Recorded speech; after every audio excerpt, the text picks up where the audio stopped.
Please like my videos, subscribe my channel and press the bell icon. Thank you very much. Please मेरी video को and तक देखें, बहुत शुक्रिया। आज की वीडियो जो मैं आपके साथ शेयर करने जा रही हूँ ये बहुत ही मोटिवेशनल है, इसको प्लीज़ एंड तक देखें। I hope you will enjoy my today video. Please comment below. Thank you very much. जी तो अस्सलाम वालेकुम मेरे प्यारे व्यूवर्स, आज मैं आपके लिए एक बहुत ही इंटरेस्टिंग और बहुत ही एक्साइटिंग वीडियो लेके आई हूँ। ये वीडियो डिफरेंट है, बहुत डिफरेंट है, वेरी इंस्पिरेशनल है। इंस्पिरेशन इन अ सेंस के मुझे जो जिंदगी में चीजें अच्छी लगती हैं, और इंस्पिरेशनल चीजें मुझे बहुत अट्रैक्ट करती हैं। इसीलिए आज की जो मेरी मेहमान है, मेरी बहुत अजीज प्यारी, मेरी मदरसा फेलो, मेरी दीनी बहन भी, और कह सकते हैं आप मेरी माँ भी हैं, मेरी बहुत प्यारी आंटी हैं असमत आंटी। इनसे मिलिए। अस्सलाम वालेकुम जी। ये मुझे आज आपकी जो ये सादात फैमिली की अफशां हैं, इन्होंने खास तौर पर बुलाया है ताकि मैं आप लोगों के साथ अपने कुछ बचपन के और बाकी सारी जिंदगी के वाकयात शेयर करूं, क्योंकि आपको मेरी बातें सुन के बहुत अच्छा लगेगा और आप बहुत खुश होंगे इंशाल्लाह ताला। आप फौरन ये कहेंगे, अरे उन आंटी को तो दोबारा बुलाएं। जी तो मैंने आपसे इनका इंट्रोडक्शन तो करा दिया, तारुफ मुख्तसर, लेकिन इनका तारुफ बहुत बड़ा है जो कि इतनी आसानी से नहीं खत्म हो सकता। आगे जो मैं आपको बताने जा रही हूँ कि इनकी जिंदगी, पूरी जिंदगी बचपन से लेकर अब तक का जो सफर है ना, अल्हम्दुलिल्लाह बहुत ही इंस्पिरेशनल है। ये बहुत इंटरेस्टेड और कह सकते हैं बहुत बाहिम्मत खातून है। इन्होंने जिंदगी की तमाम मुश्किलात का बहुत ही जांफशानी के साथ मुकाबला किया, ना सिर्फ मुकाबला किया, बहुत साबित कदम ये रही माशाल्लाह। तो मैं इन्हीं की जुबानी इनका जो है शुरू बचपन से लेके अब तक का जो सफर है वो इंशाल्लाह थोड़ा थोड़ा आपसे शेयर करूंगी। आई होप आपको मेरी वीडियो बहुत अच्छी लगेगी। मेरी आपसे रिक्वेस्ट है, प्लीज मेरी वीडियो को एंड तक देखें ताकि आप बहुत ही इंटरेस्टिंग जो पहलू हैं इस वीडियो के उससे महरूम न रह जाएं। जी तो मैं आपसे ये सवाल करना चाह रही हूँ कि जैसे आपका बचपन कैसा गुजरा, बचपन में आपकी किस तरह का ब्रॉटअप हुआ और कहाँ से आपका ताल्लुक है, तो ये मुझे जरा प्लीज बताइए। अस्सलाम वालेकुम। बेसिकली वैसे तो मैं इंडियन हूँ, इंडिया में बॉर्न हुई और इंडिया में मेरी सारी एजुकेशन और सब टीचिंग वगैरह हुई, लेकिन शादी से 1 साल पहले मैं पाकिस्तान आ गई। पाकिस्तान में 20 साल रही। अब 20 साल से अब मैं यहाँ यूके में हूँ। लेकिन मैं आपको बचपन से अपनी सारी रुदात सुनाती हूँ, वो सुन के आप मतलब दिलचस्पी लेंगे उसमें बहुत ज़्यादा, क्योंकि आपको पता होना चाहिए जो मेरे बाप की जो शादी हुई थी वो मेरी अम्मी की फुटीजात बहन से हुई थी। लेकिन मेरी अम्मी क्योंकि गूंगी थी तो हमारी फैमिली वालों ने, ताऊ ने, ताया ने और सब ने बहुत मुखालफत की कि हमारी अम्मी से शादी ना करें, गूंगे बच्चे पैदा होंगे। लेकिन क्योंकि हमारे अबू मजहबी और दीनी बहुत थे, उसमें जाते रहते थे जमात में और बहुत ही अपना सारा जिंदगी दीन की खातिर लगा दी। उनके पास एक चॉइस थी कि उनके माँ बाप जिंदा थे तो हमारी दादी दादा ने बिल्कुल हमें माँ बाप की तरह पाला और हमारी परवरिश ऐसी कि उस इलाके के जो जितने भी फैमिलीज और घर में, उनमें सबसे अच्छे और बेहतर बच्चे हम लोग थे माशाअल्लाह। अल्लाह ताला ऐसे सबको करे।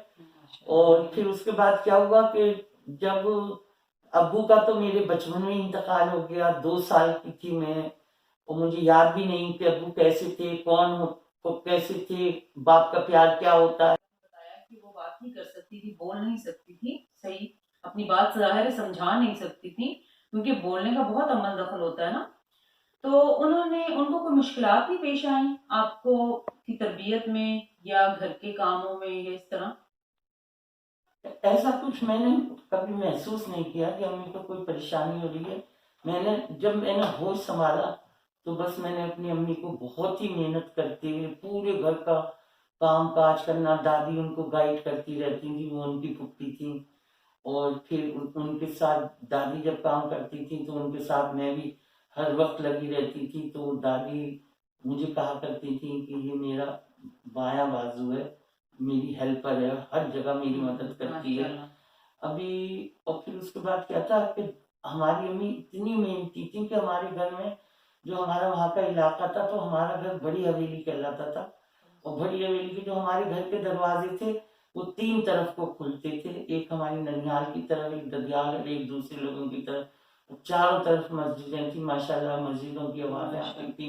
और उस इलाके के सारे बच्चों को, सारे लड़के लड़कियों को हमारी दादा दादी पढ़ाते थे। दादी हमारी दीन की तालीम और बहीती जेवर वगैरह कुरान पढ़ाती थी और दादा सब इंग्लिश मैथ और साइंस वगैरह पढ़ाते थे। इसका मतलब ये है कि जो बहुत पहली नस्ल थी वो सब हमारी दादी दादा से पढ़ी हुई थी। हमारे यहाँ घर में बाकायदा स्कूल होता था।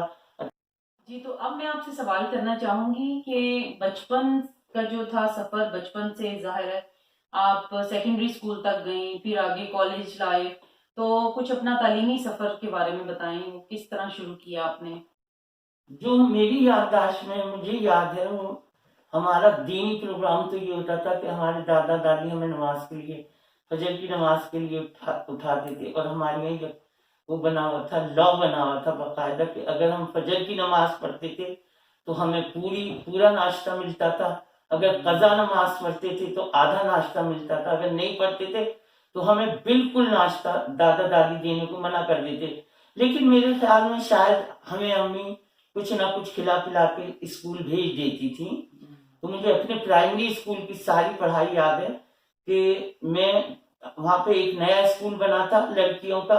पहले मैं लड़के लड़कियों के स्कूल में पढ़ती थी, लेकिन फिर एक लड़कियों का स्कूल बना तो वो 4th क्लास तक था और हम लोग 5th क्लास में थे। तो बस मैं और मेरी एक हेड मास्टर की बेटी मेरी दोस्त थी, वो हम लड़कों वाले स्कूल में चले गए 5th क्लास में। तो बस वो हेड मास्टर हमें अपनी मेज के साथ बिठा लेते थे और जैसे ही हम दोनों बातें करने लगते थे या कुछ करने लगते थे खेल कूद, तो वो हमारे बाल उंगली में पकड़ के हमें नीचे करते थे, धम धम धम धम धम धम कर देते थे इस तरह से। और वहाँ हमारा स्कूल भी इतने घर के करीब था कि मैं ब्रेक में खाना खाने के लिए घर आती थी और खाना खा के फिर जल्दी से वापस चली जाती थी। तो आपने जो कॉलेज था आपका, फिर अभी आप तो कॉलेज नहीं, अभी तो बहुत दिन बाद आएगा। अच्छा नहीं, मेरा मतलब है कि आप जैसे आप सेकेंडरी स्कूल में फिर गई, तो वो जो सेकेंडरी स्कूल था वो घर से दूर था, या क्योंकि आपकी जाहिर है वालदा जो थी वो इतना घर का भी प्रेशर था और वालिद साहब हयात नहीं थे, तो जाहिर है बहुत मुश्किलात होती है ना, तो उन चीजों को कैसे आपने पाया? सेकेंडरी स्कूल हमारे घर से दूर था, पोस्ट ऑफिस के करीब था, लेकिन हमारी सारी रिश्तेदार बच्चे बच्चियां सब उसी स्कूल में पढ़ने जाते थे। तो हम सब पूरा एक वो बना के जाते थे और उनकी हेड मैं होती थी। और फिर इस तरह से हम, वो जो स्कूल था वो हिंदू स्कूल था, लेकिन हमने वहां पे भी उर्दू को अपना सब्जेक्ट बनाए रखा। वहां पे भी हमने उर्दू पढ़ी। और हम जो उनके यहाँ पता नहीं उनके मजहबी कुछ होता था, धुनी वुनी होती थी, भजन वजन होते थे, तो हम सब मुसलमान लड़कियां आपस में अपने दिल में कलमे पढ़ते रहते थे, अपनी चीजें पढ़ते रहते थे। उनको ये भी नहीं शो होने देते थे कि हम आपकी चीजों से बेजार हैं, और लेकिन हम अपने दीन पे भी कायम रहते थे। तो इस तरह से हमारा बहुत, मैं अभी 7th क्लास में थी, वो स्कूल 8th क्लास तक का था। लेकिन हमारे दादी दादा और अम्मी पाकिस्तान आ गए वैसे ही मिलने के लिए, टूर पे आ गए। तो मैं और मेरे बड़े भाई 2 साल बड़े थे मुझसे, हम अपने घर में, पूरे बड़े घर में हम दोनों अकेले रहे। तो अकेले जब रहे तो वहां पे जो हमारे पड़ोस के सब चचा बच्चा और सारी फैमिली थी, तो हम लोग खाना वहां से खाते थे।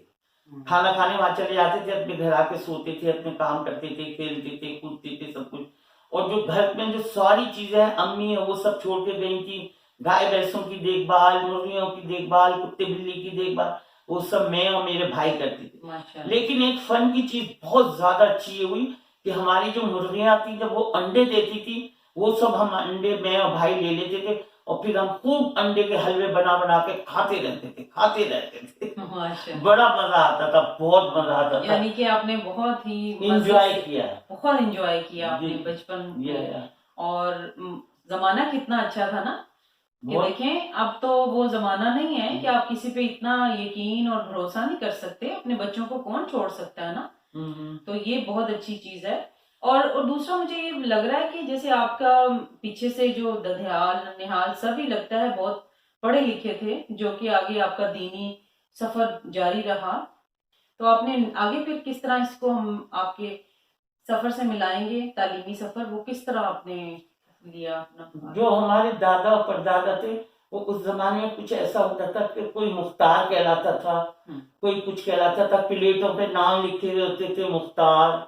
हमारी अम्मी की भी सारी प्लेटों पे और सारे देगचों पे सब पे नाम खुदवा लेते थे ताकि फैमिली के बर्तनों में मिक्सअप ना हो। अच्छा। तो अभी मैं 7th क्लास में थी तो 8th क्लास में ये हमारे दादी दादा जब और अम्मी पाकिस्तान आ गए तो मुझे दादा के भाई ने यानी मेरे अब्बू के चचा ने एक हमारे टाउन से बड़ा शहर है मुरादाबाद वहां बुला लिया पढ़ने के लिए। तो 8 से लेके मैं फिर बीए तक उनके घर रही वहां पे। फिर मैंने और हमारे जो दादा थे उस जमाने के मैट्रिक और ऐसे के बच्चों को पढ़ा लेते थे, लेकिन खुद हालांकि मैट्रिक फेल थे।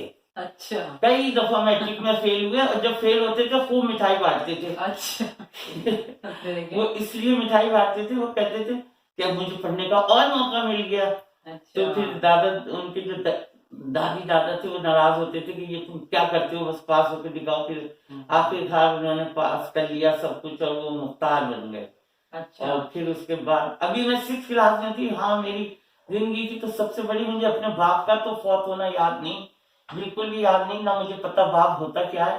लेकिन दादा से क्योंकि मेरी बहुत अटैचमेंट थी, दादा ने बचपन में मुझे सारी इतनी नज़में याद कराई थी और हर जगह कोई भी शादी हो मिलाद हो कहीं मुझे लेके जाते थे, वो सारी चीजें मुझसे सुनवाते थे।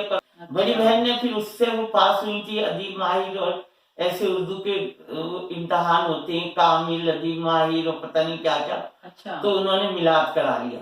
अच्छा। उन पैसों से। अच्छा। और वो सारे पैसे मैं सारी जिंदगी अपनी बहन से मांगती रही कि लाई मेरे वो वाले पैसे जो मैंने अच्छा। आपको दिए थे। ये बचपन में सबके साथ ही गुजरा है कि हम अपने पेरेंट्स से मांग रहे होते हैं, वो जो ईदियां फलां मामू ने चचा ने दी थी वो कहाँ है, वो हमें चाहिए। वो हम खर्च भी कर लेते थे, उसके बावजूद मांग रहे होते थे कि भाई। तो आप अपने बताया आपने चचा की तरफ भी चली गई, तो फिर आगे से कंटिन्यू करेंगे कि वहाँ किस तरह आपका वक्त गुजरा।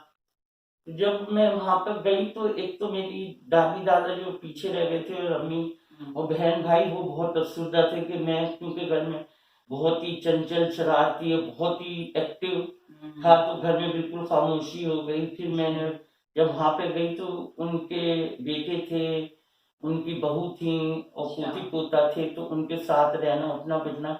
लेकिन वहां पे जाकर मैंने अपने आप को बिल्कुल मिस्कीन बनाए रखा कि बिल्कुल जो सबसे बुरी चीज होती थी वो मैं खाती थी और अपने आप को इतना वो नहीं करती थी। इवन ये मैंने ये भी आदत बना ली कि तकिया जाए ना जाए, मैंने कह दिया नहीं मैं तकिया नहीं रखती। मैंने फिर सारी जिंदगी तकिया ही नहीं रखा अपने नीचे।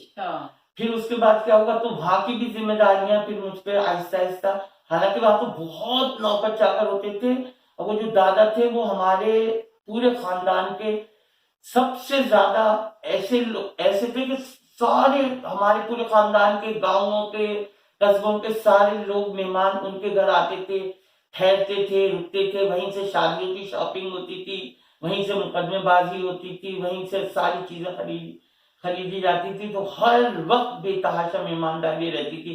तो रात को दादी मुझसे खुशामद करके सोती थी, अच्छी इसमें जल्दी उठ जाना, सुबह को इतने मेहमान आएंगे उनका नाश्ता देना है उसका खाना देना है। अच्छा। तो अच्छा। अभी इतने इसी उसमें मुझे अपनी पढ़ाई भी कवर करनी होती थी। मैं वैसे तो पढ़ाई में तेज थी लेकिन जब वहां गई तो वो पूरा स्कूल कॉलेज का माहौल बहुत ही फर्क था, यहाँ का बिल्कुल और था। तो या मैं स्टडी पे इतना ध्यान नहीं दे पाई, कामों में ज्यादा लग गई। तो मैं जो मेरा शिशमाही इम्तिहान था उसको इंग्लिश में क्या कहते हैं 6 हाफ ईयरली इम्तिहान था, उसमें मैं कई सब्जेक्ट में मैं थोड़े मेरे कम नंबर आए। तो मैंने बहुत चालाकी के साथ उन नंबरों को मिटा दिया और अपने दादा के पास जब साइन करवाने के लिए वो अपने ऑफिस में बैठे थे साइन कराने गई डिलीवरी सैलरी, तो दादा तो देखते ही पहचान गए कि ये कोई मसला है। उन्होंने कहा ये क्या किया है तुमने, तो फिर मैं रोने लगी। तो फिर उन्होंने कहा नहीं रोने, तो ऐसा क्या हुआ था, क्यों आप रोने लगी जब दादा के पास गई अपनी मार्कशीट लेके? क्योंकि वहां पे मेरी मार्क्स, जब मैंने वहां पे पहला हाफ ईयरली एग्जाम दिया तो उसमें मेरे नंबर एक दो सब्जेक्ट में कम थे, तो मैंने उन नंबरों को काट दिया, अच्छा। मिटा दिया। और शायद मुझे थोड़ा सा ये भी याद है कि वो पूरी लाइन ही जहाँ पे नंबर होते हैं उनको मैंने कट कर दी और दूसरे को चिपका दिया। अच्छा। और दादा के पास लेके गई तो दादा तो फौरन समझ गए। और हाँ। हमारे दादा उस जमाने के बहुत ही माने हुए वकील और एडवोकेट थे। और वहां पे एक बुक निकलती थी लॉयर्स की, उसमें लिखा होता था हु इज हु, कौन कौन है, सबके बारे में पता। तो हमारे दादा का नाम सबसे ऊपर होता था। और वो वैसे देखने में भी माशाल्लाह बहुत खूबसूरत लंबे चौड़े थे। जब वो बहस करते थे कोर्ट में तो सारे लोग सिर्फ उनकी बहस सुनने के लिए आ जाते थे। और बाहर हमारा मर्दाना मकान होता था, उस मर्दाने मकान में दादा का पूरा बड़ा ऑफिस था, उसमें सारे क्लाइंट बैठे होते थे। फिर एक और बरामदा था, उसमें एक तख्त पे सारे मुंशी दो तीन बैठे होते थे अपने बॉक्स लिए हुए, फिर क्योंकि सारा पेपर वर्क मुंशी लोग करते थे। फिर एक और साइड पे सारी कुर्सियां और वो पड़े होते थे सोफे वोफे, उस पर एक्स्ट्रा क्लाइंट बैठते थे पहले, क्योंकि हमारे दादा सुबह से जैसे ही नाश्ता करके फारिग होते थे 7 बजे तो वो बाहर चले जाते थे। और जब वो बाहर जाते थे तो उनके लिए बाकायदा पहले से हुक्का वगैरह तैयार रहता था। और फिर उसके बाद वो अपनी क्लाइंट को देखना शुरू करते थे। इस तरह से वो क्लाइंट को देखते रहते थे। फिर बाहर से ही नहा धो के कपड़े बदल के, सारा सिस्टम बाहर था उनका। वहाँ बाथरूम भी था, उनके मुँह हाथ धोने का इंतजाम भी था, कपड़े भी, शेरवानी, सब कुछ वहां से तैयार होके फिर दोपहर के खाने के लिए वो अंदर घर में आते थे। आया कि वो सियासी शख्सियत थे या वैसे एक जमींदाराना एक वो था उनपे? ना सियासी शख्सियत थे, ना जमींदार थे, एजुकेटेड पर्सन थे। और मतलब शहर में जाने पहचाने, कभी भी कोई भी बाहर से आने वाला रिक्शा वाले को स्टेशन से जब उतरता था तो उस जमाने में रिक्शा चलती थी, तो रिक्शा वाले को कहेगा कि हमें अब्दुल मजीद खान के यहाँ पहुंचा दो, तो वो ये नहीं पूछेगा कहाँ है मजीद खान का घर और कहाँ जाना है। उसको पता होता था कि अब्दुल मजीद खान कौन है और वहीं एग्जैक्ट पहुंचा देता था। क्योंकि हमारी जो अपने घरों के जो नाम होते थे वो भी मखसूस होते थे। जैसे जो हमारा घर था वो इब्राहिम मंजिल कहलाता था, और जो हमारा इधर जहाँ से मैं गई थी ननिहाल अपने घर से, वो आखून मंजिल कहलाता था। सब क्योंकि हमारे जो हेड थे। जी, तो वो आप वाकया बयान कर रही थी कि बचपन में आपके भाई का और आपकी एफिलिएशन जो थी, जो वक्त गुजरा। अच्छा, जो बचपन का तो मैं आपको बताऊं कि जो हमारे घर में हमारे दादी दादा होते थे, अम्मी होते थे। और मेरी बड़ी बहन को मेरी फुप्पी पाकिस्तान ले आई थी, क्योंकि वो समझती थी शायद दादी दादा के और हमारी अम्मी के ऊपर बहुत, तो हम 4 बच्चों का बोझ ज्यादा पड़ रहा है, तो इसलिए एक बहन को हमारी वो पाकिस्तान ले आई थी। क्योंकि हमारी बड़ी फुप्पी के 2 बेटे थे और एक बेटी, तो उनकी बेटी अकेलापन महसूस करती थी, कर रही थी, तो उनकी बहन बनाने के लिए हमारी बड़ी बहन को हमारी फूफी पाकिस्तान ले गई। अब हम इंडिया में 3 बहन भाई रह गए अपने दादी दादा और अम्मी के साथ। फिर दादी दादा फौत हो गए, तो फिर हमारी अम्मी, मैं और भाई और बहन थे। लेकिन फिर मेरी बड़ी बहन भी बीमार हो गई, बहुत ज्यादा बीमार थी। मैं आपको ये बताना चाहती हूँ, वैसे तो हम ये कहते हैं कि माँ बेटी का प्यार इतना ज्यादा होता है कि उससे ज्यादा हो ही नहीं सकता, सचमुच यही बात है। लेकिन एक स्टेज ऐसी भी आती है कि जब माँ भी अपने बच्चे से बेजार हो जाती है। अच्छा। और वो तंग हुई भी, या तो उसके लिए दुआ करती है या कहती है या अल्लाह तू इसकी जिंदगी को, मतलब अगर इसको मौत आ जाए तो ज्यादा अच्छा है। मेरी बहन जब बीमार थी तो हम सबको और अम्मी को उनकी इतनी खिदमत करनी पड़ती थी। और ये बात मुझे इसलिए भी ज्यादा अच्छी तरह याद है कि मैं पढ़ के बीएड करके अपने अब्बू के चचा के यहाँ से अपने घर आ गई थी, और मुझे वहाँ गवर्नमेंट जॉब मिल गई थी स्कूल में। तो मैं भी वहीं पर थी, अम्मी होती थी, मैं और भाई। तो हमें आपा की बहुत, उस जमाने में कैंसर का इतना रिवाज या लोगों ने नहीं किया था मेरे ख्याल में। तो अब मैं सोचती हूँ आपा को, शायद खुद अम्मी को ये देखा है कि वो हमारी अम्मी गूंगी थी। आपको ये भी तो बताऊं, हमारी अम्मी गूंगी थी, उसके बावजूद नमाज पढ़ती थी, रोजे रखती थी। हमारे बाप ने उनको नमाज का तरीका ये बता दिया था कि जितनी देर में तुम यहाँ, हम लोग सुबहानक अल्लाहुम्मा अल्हम्दुलिल्लाह कुल हुवल्लाह पढ़ते हैं, उसमें कितनी देर लगती है, उसमें कितनी दफा एक बंदा अल्लाह अल्लाह अल्लाह कह सकता है, तो अम्मी को बता दिया था कि अल्लाह अल्लाह अल्लाह तुम यहाँ इतनी बार कहा करो, और नीचे रुकू में इतनी बार कहा करो, सिजदे में इतनी बार कहा करो, और कायदे में अत्तहियात में इतनी बार कहा करो। तो और सारी रकात वगैरह भी बता दी थी कि हर नमाज की कितनी रकात होती है, क्या होता है, सब सब सब। तो हमारी अम्मी बाकायदगी से नमाज पढ़ती थी और रोजे रखती थी। तो फिर उसके जी, तो आपने जैसे बताया कि वालदा आपकी गूंगी थी, क्या उन्हें सुनने में भी मसला था? सुन सकती थी वो? नहीं, ना वो सुन सकती थी और ना बोल सकती थी। अच्छा। तो लेकिन आपने जैसे बताया वो बहुत मजबूत असाब की खातून थी। जी, वो इसलिए कि वो हमारी मेरी नानी बताती थी कि जब वो हमारी अम्मी पैदा हुई है उस जमाने में हमारे पूरे खानदान में या हमारे किसी जानने वाले में कोई गूंगे को जानता ही नहीं था कि गूंगा होता क्या है। अच्छा। तो जब सबसे पहली मर्तबा ये पैदा हुई तो हमारी नानी बताती है उन्हें इतनी मुसीबतें और परेशानियों का सामना करना पड़ा, क्योंकि हमारी अम्मी जब पैदा हुई उस वक्त वो ये समझी कि ये नॉर्मल बच्चा है, लेकिन जब वो बड़ी होने लगी तो वो ना बोल रही है ना चाल रही है। तो डॉक्टरों को दिखाना शुरू किया, सारे इंडिया के बड़े बड़े शहरों के बड़े बड़े डॉक्टरों को, सबको दिखा लिया, हलक वालों को, कानों वालों को, सबको। तो एक डॉक्टर ने ये कहा था कि हम ये कर सकते हैं कि इनके कान में ये सुनने लगेंगी लेकिन बोलेंगी नहीं। तो हमारी नानी ने कहा नहीं, मैं ऐसा नहीं कर सकती कि वो दुनिया की बातें सुनती तो रहे और दिल में जलती रहे और उसके वो आते रहे ख्यालात और जज्बात, और वो बोले नहीं। इससे बेहतर ये जो अल्लाह ने दिया है कि जबान और कान से वो। लेकिन वो माशाल्लाह हमारी अम्मी इतनी मजबूत थी, इतनी अच्छी थी, इतनी काम की थी कि सारा घर का निजाम, हमारे घर का सारा निजाम वो संभालती थी। हमारे यहाँ कुत्ते भी थे, बिल्लियां भी थी, मुर्गियां भी थी, गाय भी थी, भैंसे भी थी, सारा वो भी आता था, नाज गल्ला तरकारियां फल सब हमारे बागों में। क्योंकि हम लोग पहले बेसिकली जमींदारी थे, लेकिन मैं तो जब पैदा हुई हूँ वो तो जमींदारी खत्म हो चुकी थी। गवर्नमेंट ने सब अपने कब्जे में कर लिया था, बस जो बचा था उसी का जो भी होता था हमारे भाई उस पर मेहनत करते थे और वो सारी चीजें आती रहती थी, फिर हम खूब उसको एंजॉय करते थे, खाते तो थे। आंटी जब माइग्रेशन हुई, पाकिस्तान बना, तो आप खैर उसके बाद भी आपके बड़े जो थे, बड़े पुरख जो थे, वो इधर उन्होंने हिजरत नहीं की पाकिस्तान, उसकी क्या वजह थी? जब पाकिस्तान बना माइग्रेशन हुई तो हमारे बड़े ताया ताऊ जो थे, जो इंडिया में रेलवे में काम करते थे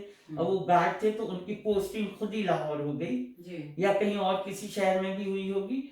तो वो आ गए थे और हमारी सारी फुप्पियां वगैरह सब शादी वादी होके या माइग्रेट करके आ गई थी। बस दधियाल में सिर्फ हमारी फैमिली रह गई थी। अच्छा। मतलब जो हमारी दादी दादा की औलाद थी उसमें सिर्फ हम, हाँ नहीं, एक और चच्चा रामपुर में शुगर मिल में काम करते थे, वो रह गए थे। अच्छा। फिर उसके बाद हमारी दादी दादा फिर सब इन बड़े चच्चा को, जो हमारे बड़े ताऊ थे, जो घर के सबसे बड़े जिम्मेदार थे, उनको हर वक्त कहती थी कि ये इसके हम बहन भाइयों को पाकिस्तान बुला लें, लेकिन हमारे ताऊ हमें रखने के लिए या बुलाने के लिए तैयार नहीं थे। तो जैसे तैसे हमारी जिंदगी इंडिया में ही गुजर होती रही, क्योंकि हमारे पास थोड़ा बहुत अमरूदों का बाग था, हमारा अपना घर था, कुछ जमीन थी, इस पे भाई कुछ उगा लेते थे, काश्त कर लेते थे। तो उसके अलावा जो हिंदुओं और मुसलमानों के आपस में जो तफरकात थे उस दौर में थे या अमन वाला माहौल था? वो तो बिल्कुल अमन वाला, वो पता भी नहीं चलता था कि हिंदू मुसलमान कौन है। और मेरी सारी दोस्तें जो मैं हिंदी स्कूल में पढ़ी हूँ 6th-7th में, सारी हिंदू दोस्तें थी, वो मुझे अपने घर ले जाती थी, हमारे घर आती थी, खूब खाना पीना होता था, बिल्कुल ऐसा कुछ नहीं था। अच्छा। बिल्कुल भी। और हमें खुद पता है, हम रास्ते में से गुजरते थे तो मंदिर देखते थे, लेकिन कभी ऐसा इत्तेफाक न हुआ मंदिर के अंदर के हिस्से में भी जाके देखे कि क्या होता है। बस दूर से ही हमने उनके भगवान शगवान देखे थे, जो कोई हाथी वाला था, कोई वो वाला था। अच्छा। लेकिन अदरवाइज इतना कुछ नहीं। और वहां पे तो क्योंकि वो जो हमारा हसनपुर का इलाका था वो मेजॉरिटी वहां मुसलमान थे, कम हिंदू थे, तो होल्ड जो था वो हमारा था। और हमारे खानदान के बहुत से लोग, एक नवाब यूसुफ खान थे, नवाब मुश्ताक, वो इलेक्शन लड़ते थे और वही चेयरमैन बनते थे। तो सारा जो मैनेजमेंट होता था हसनपुर का, सड़कें बनाना, हमारे हसनपुर में सफाई का इतना अच्छा इंतजाम था। सड़क होती थी, दोनों तरफ नालियां होती थी, रोजाना एक सक्का पानी डालता रहता था, पानी डालने वाले को सक्का कहते हैं। अच्छा। और एक भंगी जो था ना, जो वो होता है जमादार, वो उसकी नालियों की सफाई करता था। और फिर वो जो सफाई उसमें से गंद निकलती थी वो यूं जगह डिब्बे बना देता था, फिर एक और गाड़ी आती थी या कोई गधा गाड़ी, वो सारा गंद उठा के वहां ले जाती थी और जाके कूड़े में कर। बहुत ही साफ सुथरा हसनपुर का माहौल था, बेतहाशा ना तो कोई। आपका जो कॉलेज था हसनपुर में ही था या नहीं, हसनपुर में तो 7 तक था ना वहाँ हसनपुर में उस जमाने में। लड़कों का तो कॉलेज था लेकिन लड़कियों का नहीं था। तो इसीलिए तो मैं 8th क्लास में मुरादाबाद अपने अब्बू के चचा के यहाँ चली गई 1 साल पहले। क्योंकि 8th में हमारी अम्मी और दादी दादा पाकिस्तान आ गए थे, तो फिर हमें उन्होंने दादा के चचा ने मुझे बुला लिया। फिर वहां से मैंने 8th 9th 10th first year second year एक मुस्लिम कॉलेज से किया। और उसके बाद जो ग्रेजुएशन का सफर नहीं, अभी 8th क्लास का एक और किस्सा मैं सुनाऊं। हम सब बैठे हुए थे, बातें कर रहे थे, तो हम लोग ये करते थे कि वो स्कूल पुराने जमाने का था ना, तो हमारे क्लास से पीछे भी उसके पीछे एक बॉक्सी बनी हुई थी, तो वो हम लोग ने घड़े ले लिए थे और उन घड़ों में पानी भर के रख लेते थे। और जब हमें पीना होता तो बजाय इसके कि हम स्कूल की मेन टंकी पे जाएं, वहीं हम एक क्लास में से पानी पी लेते थे। तो वो मेरी एक दोस्त बहुत शरीर थी, फरजाना, उसने एक दिन क्या किया, मेरे ऊपर पानी फेंक दिया। बस मैं भी बहुत उसमें हो गई, मैंने पूरा घड़ा लेके उसको लिटाया, सारा पानी उसके ऊपर डाल दिया। फिर तो उसने तौबा कर ली थी, मैं आइंदा से शरारत नहीं कभी नहीं करूंगी। और एक बात मैं बताऊं, उस स्कूल की हमारी फुप्पियां बहन सब पाकिस्तान से जाती थी, तो वो मेरे लिए बहुत खूबसूरत खूबसूरत चप्पल जूते कपड़े चीजें ले जाती थी। तो जब मैं वो पहनती थी, वो सारे लोग देखते थे तुम्हारे पास कहाँ से आए ये चप्पल, कहाँ से ये चीजें आई हैं। तो मैं बताती थी ये भी मेरी फुप्पी और खाला उन्होंने भेजी है बहन। पाकिस्तान से तोहफे जाते हैं। हाँ। तो आप अपने कॉलेज का सफर बताएं, जो आपने डिग्री कॉलेज फिर मास्टर्स किया माशाल्लाह से। नहीं, फिर मैं मुरादाबाद में ही बीए में दाखिल हो गई। मुरादाबाद से वहीं जहाँ से मैंने ये 8th 9th 10th first year अपने अब्बू के चचा के घर से FA तक पढ़ा आपने? हाँ, एक FA तक मुस्लिम कॉलेज में। और फिर उसके बाद जो डिग्री कॉलेज था वो हिंदू कॉलेज था। और वहाँ मुसलमान भी थी, लेकिन उस जमाने में मैं अपने बिल्कुल उरूज पे थी। इसलिए उरूज पे थी कि मेरा जहन भी खुल गया था, और मैं क्योंकि दादा और जो चचा थे वो भी उसमें थे सियासत में, तो सारी इंडिया की खबरें उन्होंने एक अपनी पार्टी बनाई हुई थी मुस्लिम मजलिस, उसके सारे किस्से कहानियां मुझे पता होते थे। और फिर दादा से भी सुनती थी, और मैं दादा की एक तरह से बिल्कुल उनका सारा टोटल काम मैं करती थी, उनकी खतो किताबत मैं करती थी, उनका हिसाब मैं लिखती थी, हर कुछ। तो मेरे अंदर मतलब जनरल नॉलेज बहुत थी। तो जब डिग्री कॉलेज का एक ऊपर को बॉक्सी बनी हुई थी, वहां सारी लड़कियां खड़ी होती थी और वो मेरा इंतजार कर रही होती थी कि मैं आऊं और उनको सारी उस दिन की खबरें और चीजें और बातें वो सब बताऊं। तो फिर मैं जाते ही उनको सारी खबरें और चीजें मुझे बताती थी। बल्कि एक दिन तो क्या हुआ, डिग्री कॉलेज में ही वहां से इस कॉलेज वालों ने कहा कि कोई मूवी ऐसी लगी हुई थी जो स्टूडेंट को देखनी चाहिए, तो वो मूवी देखने जाएं, कॉलेज से ही चली जाएं सारी लड़कियां। तो ज्यादातर लड़कियां कॉलेज से जाने लगी, लेकिन मैंने जिंदगी में कभी मूवी नहीं देखी थी। कभी सिनेमा ही नहीं देखा था इंडिया में रहते हुए। हालांकि मुरादाबाद में क्या था कि जितने भी वहां के थिएटर थे, सिनेमा घर थे, वो सब हमारे दादा के जानने वालों के थे, तो हमें मुफ्त टिकट मिलता था, मुफ्त हमारी खातिर मदरात होती थी। पाकिस्तान से लोग जाते थे, एक एक दिन में 4 मूवियां देखते थे। पहले 11 से 3 की, फिर 3 से 4 की, फिर 6 से 9 की, फिर 9 से 12 की। लेकिन मैंने कभी मूवी नहीं देखी। मैं बहुत ही सादी जिंदगी में सिर्फ बीच में शर्ट पहनती थी प्रिंटेड, सफेद दुपट्टा सफेद शलवार और सर ढका हुआ, बिल्कुल। और एक दफा तो कॉलेज में क्या हुआ कि उस जमाने में टेडी लिबास का बहुत फैशन था। सारी लड़कियां टेडी कमीज पहन के आया करती थी। ये मैं अपने इंटर कॉलेज की बात बता रही हूँ, जो मुसलमान कॉलेज था। तो हमारी प्रिंसिपल ने एक दिन अनाउंस किया कि कल से कोई भी टेडी कमीज पहन के नहीं आएगा, सबके कम से कम 6 इंच चौक होने जरूरी है। तो फिर उन्होंने सारी क्लास टीचर्स को कहा कि तुम अपने अपने क्लास में चेक करो। तो जब टीचर मेरे पास आई तो मेरे 6 इंच की बजाय 12-13 इंच चौक थे। तो उस पर पूरा क्लास हंस पड़ा। और फिर प्रिंसिपल ने इसको बहुत अप्रिशिएट किया कि देखो मैं कितने सीधे साधे कपड़े और ढीले और अच्छे कपड़े पहनती हूँ।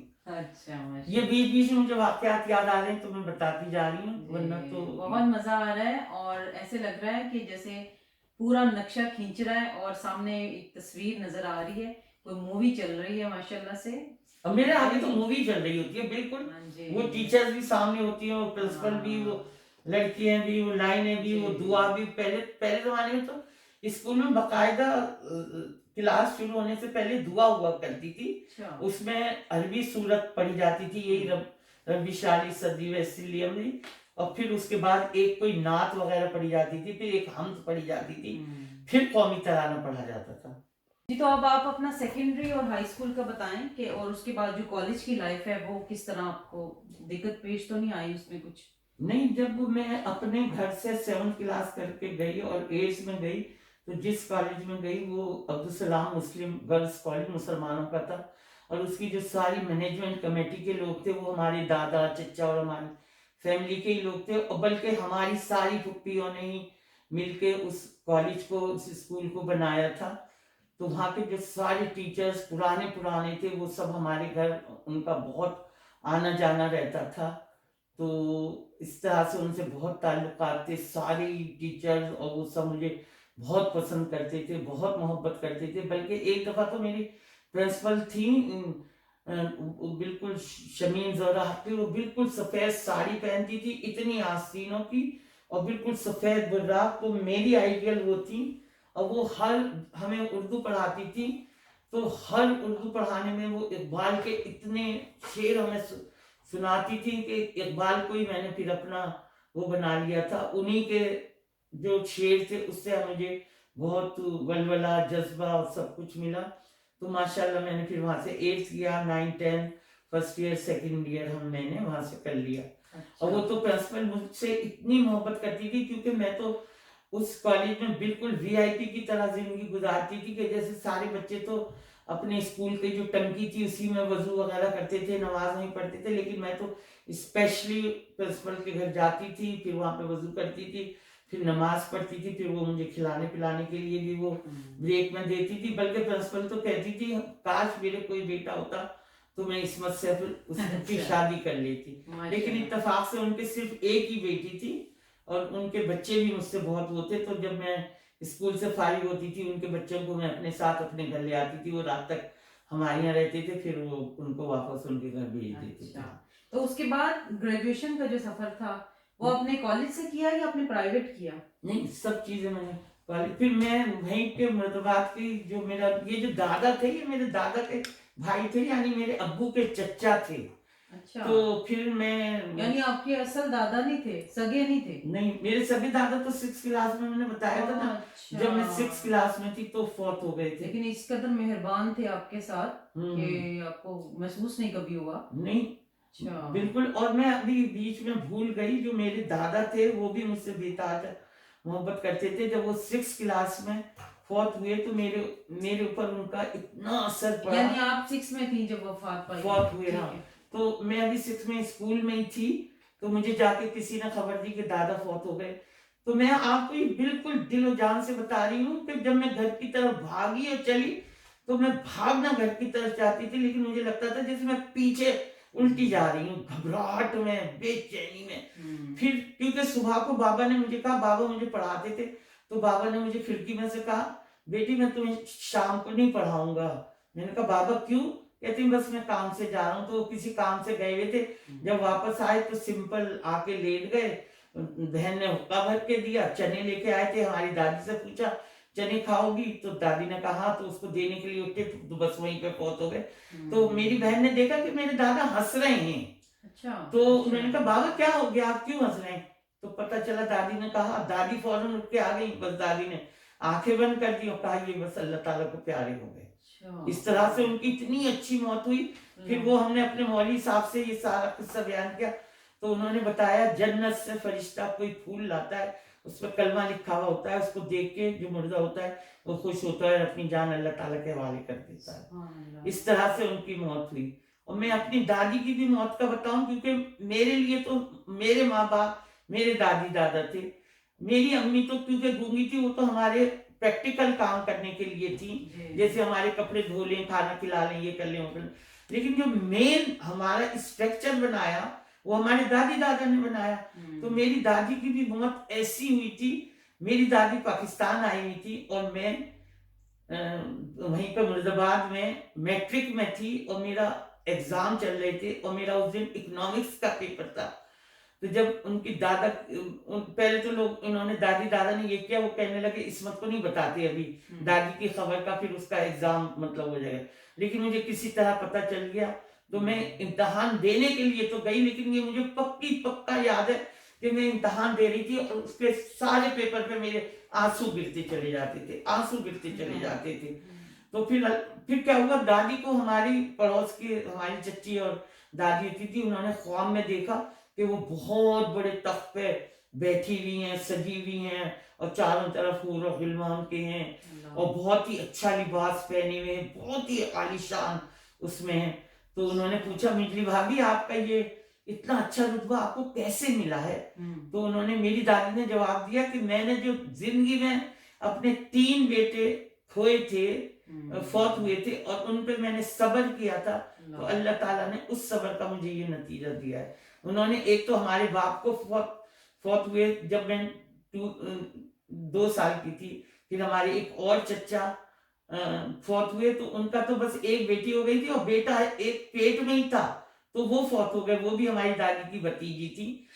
फिर दादी ने अपनी उन्हीं भतीजी की शादी हमारे छोटे चचा से कर दी जो कुआरे थे, उनसे भी बच्चे हुए थे, बच्चे भी फौत हो गए, चचा भी फौत हो गए। तो दादी का सुना है कि जब इंतकाल की खबर मिलती थी तो बस वो वजू करती थी और कुरान पढ़ने बैठ जाती थी। तो लोग मिलने आते थे, पूछते थे माँ कहाँ है, तो किसी को यही नहीं पता चलता था माँ कौन सी है।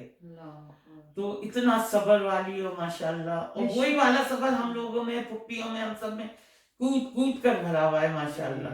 बिल्कुल, आपकी जिंदगी भी जो मैंने आपको देखा है बहुत साबिर शाकिर पाया आपको। इन्नल्लाह मा साबिरीन, बेशक अल्लाह सब्र करने वालों को पसंद फरमाते हैं। तो और मैं आपको इसके साथ साथ मुझे याद आने लगा, मैं अपने सब्र का भी आपको बताती हूँ कि मेरे हस्बैंड पाकिस्तान गए हुए थे, तो पाकिस्तान में उनको यहाँ से बिल्कुल ठीक गए थे, सारे टेस्ट सब क्लियर थे, दवाइयाँ लेके, लेकिन वहां पर उनको एकदम पता नहीं गुर्दों की प्रॉब्लम शुरू हो गई, उनका डायलिसिस होने लगा। तो डायलिसिस के लिए रात को डायलिसिस हुआ है, तो मैंने उनसे बात की है। सुबह को मेरे 2 बच्चे जो यहाँ पर हैं, जैनब और हसन, वो उनका कोट वोट और चीजें सामान देने के लिए एक हमारी रिश्तेदार पाकिस्तान जा रही थी, वहां गए तो पीछे से फोन आया कि मैं उस दिन क्रिकेट का फाइनल मैच लगा हुआ था, मैच देख रही थी और नमाज भी पढ़ रही थी। तो मेरे भांजी का फोन अमेरिका से आया, वो बातें कर रहा था मुझसे, तो फिर कहने लगा खाला मेरे दूसरे फोन पे फोन आ रहा है, मैं उसको सुनने जा रहा हूँ। फिर दोबारा जब फोन आया तो मैं समझी शायद भांजे का ही फोन है, लेकिन पता चला वो मेरी बेटी का फोन था, लाहौर में होती है वो। तो वो रो रही है, चीख रही है जोर जोर से। मैंने कहा फातिमा क्या हो गया, क्या तुम्हारी फुप्पी की, उनकी फुप्पी की बहुत तबीयत खराब चल रही थी। वो कहती है नहीं फुप्पी नहीं, अब्बू का हार्ट फेल हो गया। तो बस मैंने वहीं पे बहुत जोर जोर से चीखें मारी और मेरे हाथ में जो फोन था वो मेरे बेटे ने ले लिया, वो सामने ही खड़ा हुआ था। और बस मैं नमाज तो पढ़ी रही थी, सिजदे में जाके गिर गई, क्योंकि उन्हीं दिनों में मैंने ये लेक्चर सुना था अपनी उस्तादा का कि जो लोग पहली चोट पे सफर करते हैं अल्लाह ताला उनको बहुत जजा देता है। तो मैं आपको बिल्कुल ये सही तरीके से बता रही हूँ कि अल्लाह ने मुझे उस सब्र का ऐसा नतीजा दिया है दुनिया में कि ये जो 2 छोटे बच्चे थे जिन्होंने कभी अपनी जिंदगी में कोई गम परेशानी मुश्किल नहीं देखी थी, इन्होंने इतना सब्र किया, अब ये उल्टा मुझे समझाते हैं माशाल्लाह। और उसकी वजह से ये दोनों बच्चे इतने लायक फायक और मेरी केयर करने वाले और सबका बेतहाशा, बल्कि मैं तो इन दोनों का ईमान अपने ईमान से भी ज्यादा मजबूत कहती हूँ। माशाल्लाह माशाल्लाह आंटी, ये बहुत बड़ी बात है और ये सबको नसीब नहीं होता। अल्लाह के वाकई ये गिने चुने हुए बंदे होते हैं जो ये इस कदर साबिर होते हैं। और सब्र भी तभी आता है ना, हम बहुत ज़्यादा दुआ मांगे, अपने दीन के साथ जुड़ के रहें और अल्लाह ताला की जो अहकाम है उसको अच्छे तरीके से अदा करें, अल्लाह की जो रजा और खुशनुदी करें, बिल्कुल रजा और खुशनुदी के काम करें, तो वाकई इसका बहुत अजर मिलता है। अच्छा अब मैं बताऊं, तो ये मुझे बताएं कि ग्रेजुएशन करने के बाद आपने माशाल्लाह से मास्टर्स भी किया, क्या फौरन कर लिया या आपने कुछ बीच में ब्रेक लिया? नहीं, मैं मुसलसल पढ़ती रही हूँ। तो जैसे 68 में मैंने मैट्रिक किया, 70 में इंटरमीडिएट किया, 72 में BA किया, फिर बीए करने के बाद मैंने बीएड, एक टीचिंग डिग्री होती है, अच्छा जैसे यहाँ पे पता नहीं बीटी कहलाता है, ये क्या कहलाता है, वहाँ पे बीएड होती है। बीएड भी होती है, उसको बीएड भी कहते हैं, बैचलर ऑफ एजुकेशन कह लो या बीटी कह लो, बैचलर ऑफ टीचिंग। जी तो मैंने टीचिंग की 1 साल की ट्रेनिंग की। अच्छा वो माशाल्लाह। 1 साल की ट्रेनिंग की, उसमें फिर ये होता है कि जब आप टीचिंग कर रहे होते हैं तो आपको सारी भी पढ़नी होती है, लेसन प्रैक्टिकल देने होते हैं ना, तो 26 एक सब्जेक्ट के 26, एक सब्जेक्ट 26।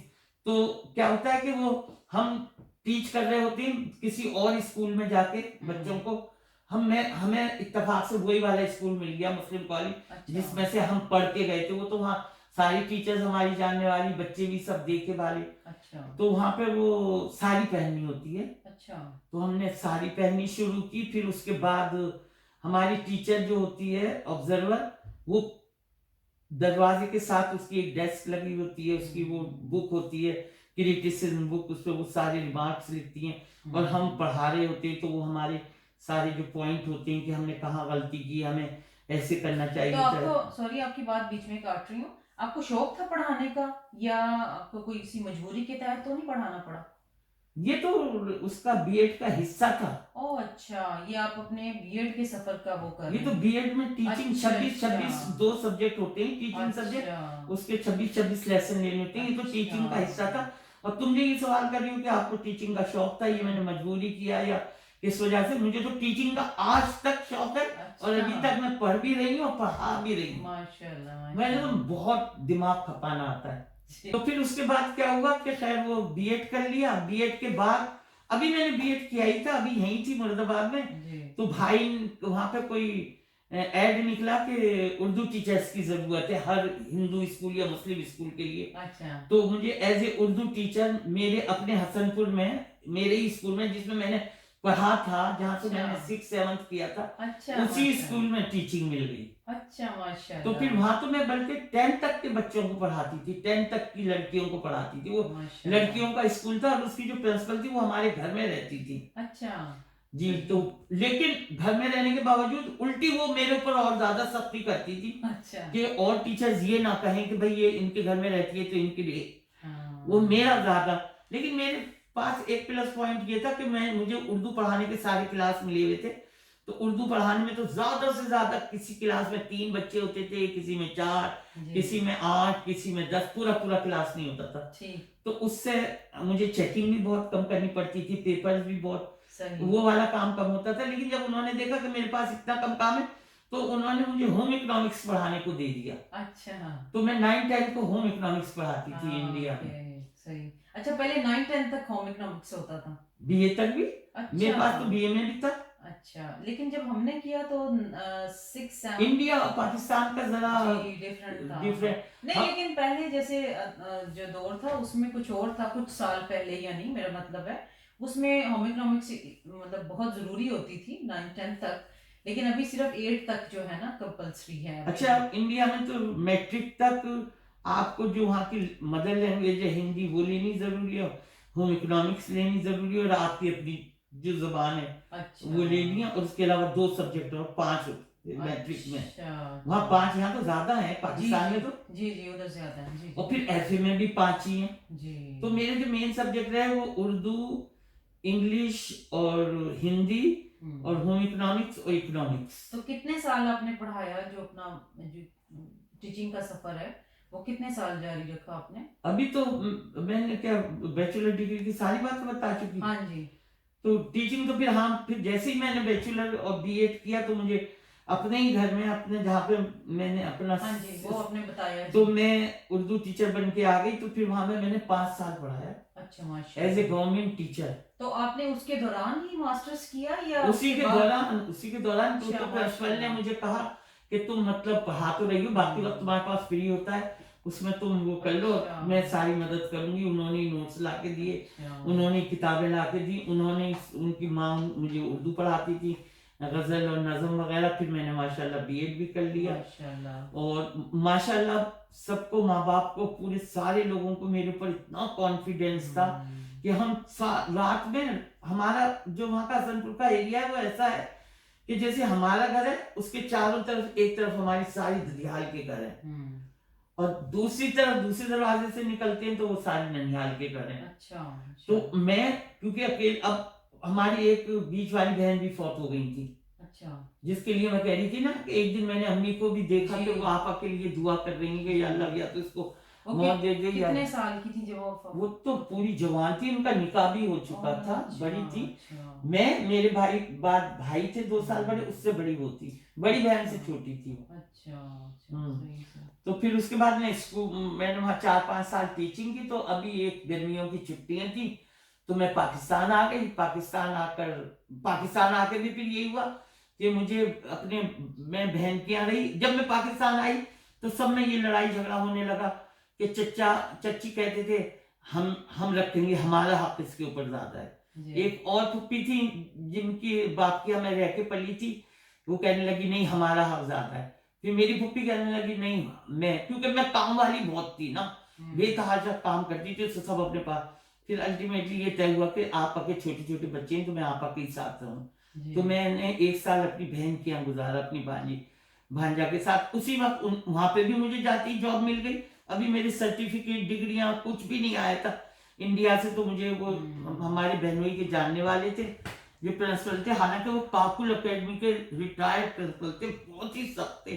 तो तीनों बच्चे वहीं पढ़ते थे, उन्हीं के साथ में चली जाती थी, बहनोई के साथ। बल्कि इतना मजा वाली बात होती थी, जब मैं उन बच्चों के साथ या बहनोई के साथ कहीं खड़ी होती थी या गाड़ी में बैठी थी, सब मुझे कहते थे भाभी सलाम, अल्लाह, मैं तो कहती थी ये क्या कर रहे हैं, भाभी क्यों कह रहे हैं मुझे। अच्छा तो वो, क्योंकि मेरी और मेरी बहन की शक्ल मिलती जुलती थी, तो अंडरस्टूड था कि बच्चों के साथ भाभी होंगी, उन्हें क्या पता कि जी। ये इनकी खाला है। तो मुझे ये बता, सॉरी आपकी बात इंटरप्ट आपको कर रही हूँ बीच में, ये उसके बाद फिर शादी आपकी पाकिस्तान में थी या इंडिया में? पाकिस्तान में, अच्छा पाकिस्तान में शादी हुई थी, ठीक। पाकिस्तान में फिर ये हुआ, मेरी फुप्पी थी, उनके बेटे की शादी मेरी नंद से हुई थी। अच्छा तो मेरी फुप्पी ने अपने बेटे को कहा, यानी अपनी बहू से कहा कि इस्मत की शादी तुम अपने भाई से कर लो। अच्छा तो उन्होंने ये रिश्ता दिया, फिर वो रिश्ता हो गया। अच्छा माशाल्लाह। तो फिर आप कितना अरसा रही शादी के बाद पाकिस्तान? मैं पाकिस्तान रही हूँ, शादी तो जैसे मैं आई हूँ फातिमा के 80 में, 79 में मेरी शादी हुई, 78 में मैं आई थी, और 2000 तक 22 साल। अच्छा 22 साल माशाल्लाह। नहीं टोटल मैरिज नहीं मैं पूछ रही, पाकिस्तान आप कितना अरसा रही? 22 साल। यहाँ यूके आई हैं उससे पहले 22 साल, 22 साल। अच्छा माशाल्लाह, बच्चे बड़े थे आपके फिर तो माशाल्लाह। फातिमा ने तो बीएससी किया हुआ था, ओह अच्छा। और अली अभी 10th में आया था, और जैनब हसन अच्छा। 3rd 4th में 6th में थे। अच्छा माशाल्लाह। फिर अब अभी आ गए 20 साल UK से तो में। मैं यहाँ हूँ। अच्छा लेकिन मैं आपको व्यूवर्स बताती चलूँ, जैसे कि इन्होंने बताया पाकिस्तान इंडिया, मतलब इनकी लाइफ फुल ऑफ स्ट्रगल रही है माशाल्लाह, बहुत मोटिवेशनल रही है। यहाँ आके भी यूके में भी आके इन्होंने ज़िंदगी बहुत भरपूर तरीके से गुजारी, बहुत स्ट्रगल की माशाल्लाह, बहुत ही बहादुर, मतलब इन्होंने बहादुरी के साथ सामना किया तमाम हालात का।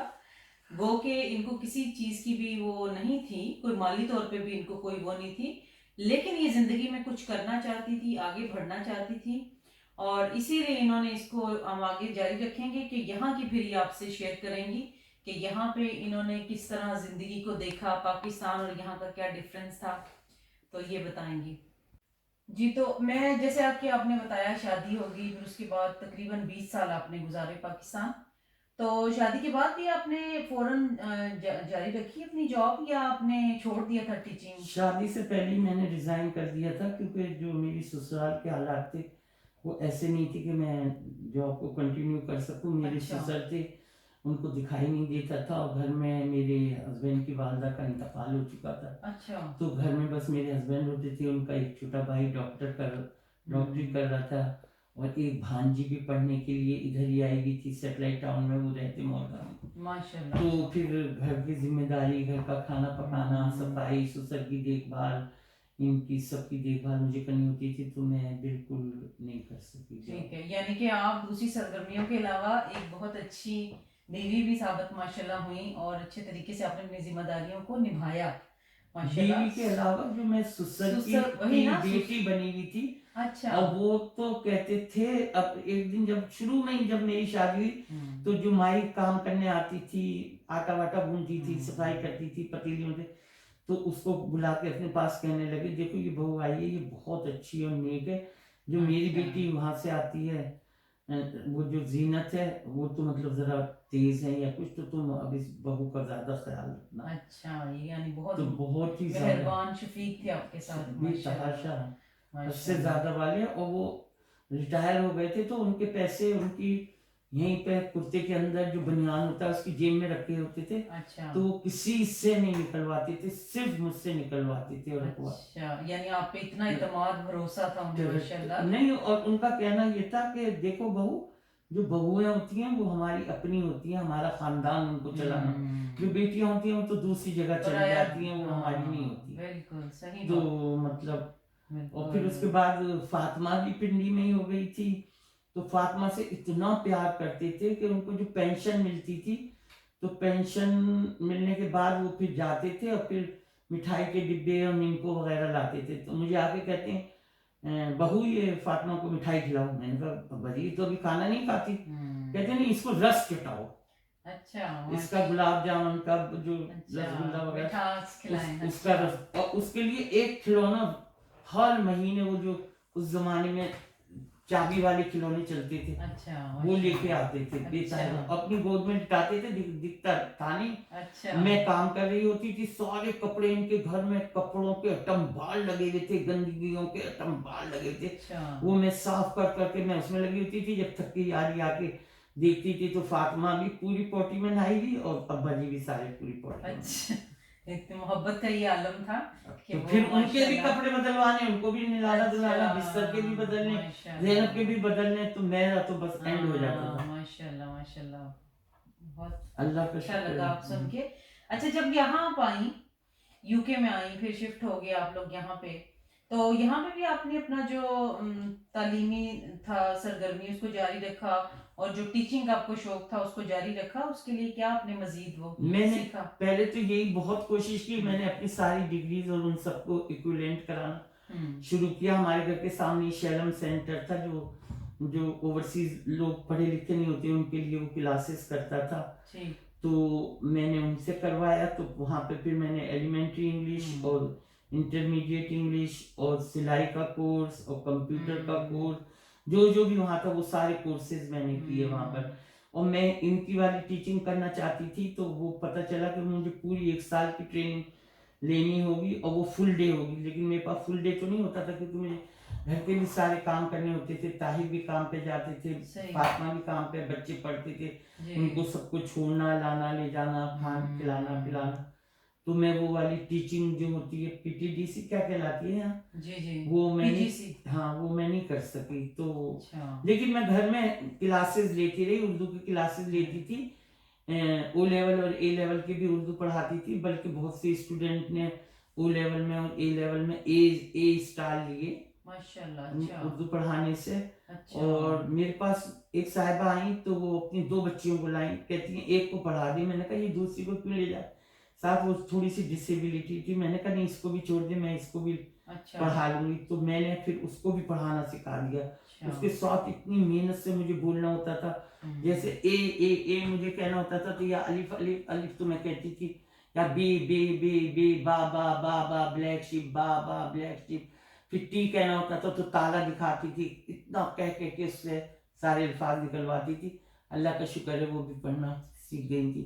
और भी हमारे सारे जानने वालों के बच्चे मेरे पास पढ़ने आते थे, तो मैं उनको भी पढ़ाती थी, देखभाल करती थी। और मतलब किसी ना किसी उसमें काम में तो मैं हमेशा कोर्स में हर वक्त लगी रही हूँ। यानी इसी के दौरान ही बच्चे माशाल्लाह बड़े हो गए, और फिर आपकी जिंदगी में एक मोड़ आया जिसमें मैं तो आगा हूँ लेकिन व्यूअर्स नहीं जानते, जो आप दीन के साथ जुड़ने में जो एक वो हुआ आपका, कि आप बहुत करीब जो हुई, वो क्या ऐसी चीज थी जो आपको खींच के लेके गई और आपने बाकायदा उसके बारे में बताएं। पहले तो जब मैं शुरू में यहाँ आई थी तो जाहिर है उस वक्त तो हमें अर्निंग की पड़ी हुई थी ना, कि किसी तरह हम पैसा अर्न करें और अपनी जिंदगी को अच्छे से अच्छा बनाएं। तो उसके लिए ताहिर का भी बहुत अच्छा काम चल पड़ा था, फातिमा भी जॉब। तो अब मुझे इतनी ज़रूरत नहीं रही, बस मैं अपनी शौकिया उसके लिए बच्चों को पढ़ाती रही। कई बच्चों की मैं देखभाल भी करती थी, उन्हें स्कूल से लाती थी, फिर अपने घर रखती थी, फिर उनकी माँ जब काम से आती थी वो हमारे घर ले जाती थी। आपको हैरत होगी, मुझे ऑर्थराइटिस हो गई थी, इतनी सख्त ऑर्थराइटिस हुई थी कि मैं एक ही बार में एक ही टाइम में 3 ट्रीटमेंट करती थी।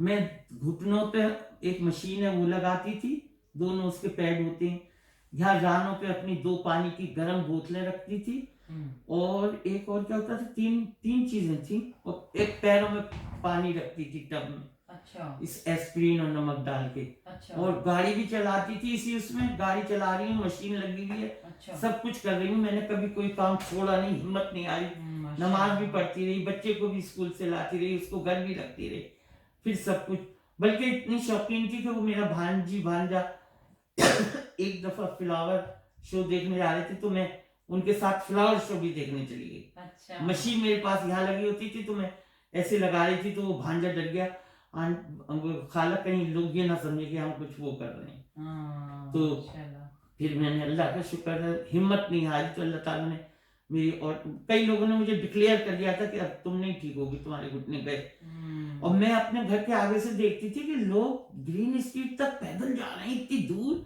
तो मुझे इतनी हैरत होती थी कि ये इतनी दूर पैदल कैसे चले जाते हैं। इसी बीच में फिर हम लोग वो करते थे दौरे कुरान, 9 घंटे में वहां रहती थी, 13 घंटे, और 13 घंटे में भी आके मैं एलजीटीज घर के काम करने लगती थी, सारे बच्चों ने घर फैलाया हुआ होता था, खाना पकाना होता था, बर्तन धोने। अभी ये मैं आपको बस ज़ैनब की शादी से पहले कोई 4-5 साल पहले या 5-6 साल पहले की बात बता रही हूँ कि मुझे इतना काम करना पड़ता था। और अब भी जब मुझे मार्च में ब्लड कैंसर हुआ, उससे पहले हमारे घर में 5 लड़के पेइंग गेस्ट रहते थे, उनका सारा खाना, चाय, नाश्ता सब हमारे घर में होता था। कोई आ रहा है, कोई जा रहा है, किसी को कुछ करना है, कोई चाय पी रहा है, कोई कॉफी पी रहा है, कोई मिल्क शेक बना रहा है, कोई नाश्ता कर रहा है। और जी, तो मैं अपने प्यारे व्यूवर्स को ये भी बताती चलूं कि माशाल्लाह जिस तरह इन्होंने अपनी back home Pakistan, India Pakistan में ज़िंदगी को गुजारा एक बहुत भरपूर तरीके से, इसी तरह यहाँ के भी इनकी लाइफ जैसे बहुत फुल ऑफ स्ट्रगल थी। तो इन्होंने जब कुरान की क्लासेस शुरू की माशाल्लाह, और उसको बहुत अच्छे तरीके से पूरा किया, इन्होंने कंप्लीट किया अपना कोर्स, और उसके दौरान जैसे इन्होंने बताया ये जाती थी, ट्रेन का सफ़र इनका होता था, तो ये सारी चीज़ें, लेकिन उसके बाद एक बहुत ही इनकी ज़िंदगी ने एक मोड़ लिया, और इनकी ज़िंदगी में ऐसा वाक़या हुआ कि जिसने शायद आम इंसान जो होता है वो सुने, उसकी ज़िंदगी में आए, तो वो शायद अपना होशो हवास ही खो दे। लेकिन मैं इनकी ज़ुबान ही आपको सुनाऊंगी कि माशाल्लाह इन्होंने किस तरह उसका मुकाबला किया।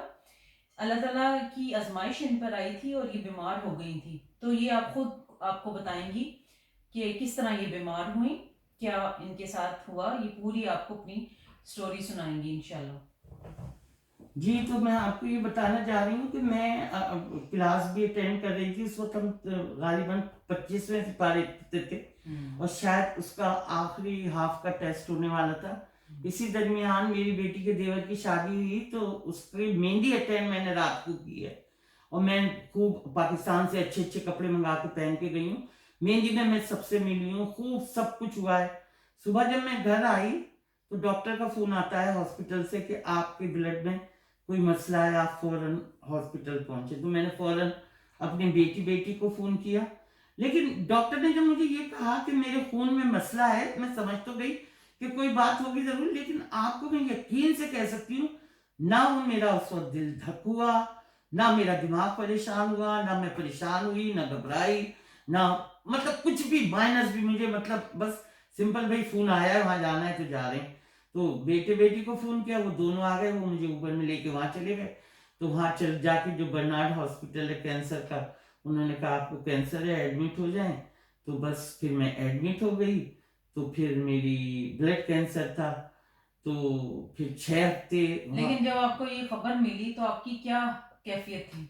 मेरी बिल्कुल नॉर्मल कैफियत, बिल्कुल मतलब इजी, मुझे ये मतलब ख्याल भी नहीं आया, एक दफा भी ख्याल नहीं आया या अल्लाह। डर नहीं लगा आपको कि मेरे बच्चों का क्या होगा, कि मैं किस तरह करूंगी सर्वाइव? पता नहीं अल्लाह ताला ने कैसा मजबूत बना दिया था, क्या कर दिया था, क्योंकि बच्चे चलो माशाल्लाह बड़े हैं, वो हैं, लेकिन इंसान को अपनी जिंदगी से।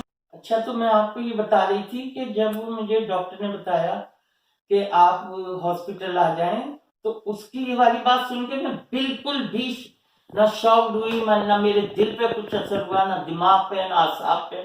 और मैंने आराम से फिर बेटे बेटी को फोन किया तो बेटा बेटी घर आ गए। वो फिर मुझे हॉस्पिटल ले गए। हॉस्पिटल वालों ने सारा बताया कैसे थे, आपके ब्लड में लुकोमिया, ब्लड कैंसर है, तो आपको एडमिट होना होगा। फिर वहाँ एडमिट हो गई मैं। फिर 6 हफ्ते तक, पहली कीमो मेरी 6 हफ्ते तक चली। उस कीमो में अभी तक तो मैं ये समझती थी पता नहीं कैंसर क्या चीज होती है, इतनी तकलीफ दे होता है।